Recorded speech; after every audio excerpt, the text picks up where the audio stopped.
Hello guys, नमस्कार सर्वांना. मित्रांनो, आज मी क्लिनिंग करत असताना मला ही टूथपेस्ट हातात आली जी की एक्सपायर झाली आहे. मला ही टाकून द्यायची होती म्हणून मग मी डस्टबिनमध्ये टाकली. माझं हे शौनक सगळं बघत होता मी जे काय करत होते ते. तर मग शौनकनी परत ती टूथपेस्ट उचलून मध्ये आणली आणि मी म्हटलं, तू असं काय केलं रे शौनक, ही काय आणली परत? ही खराब झाली आहे, आता ही टाकून दिली होती मी. तर शौनक काय म्हणतो, खराब नाही झाली आहे, ह्याच्यावरती असं दिले. काय दिले ह्याच्यावरती? काय लिहिले? नस वापरा, फेकू नका देऊ, असं लिहिलंय. संपेपर्यंत वापरा असं दिलंय का? हा. काय काय दिले सांग परत एकदा. हे फेकू नका देऊ आणि हे ना टूथपेस्ट वापरा. हो. हे कधीपर्यंत वापरा? 4 पर्यंत. परत त्याने ती टूथपेस्ट घेऊन आला.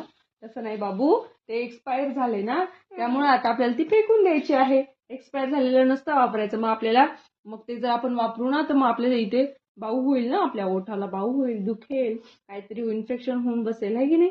म्हणून ते फेकून देऊया. ठीक आहे, देऊया का नाही? दादू अजून हे आहे, त्याचं नाव लिहिलंय की ना, हे आहे.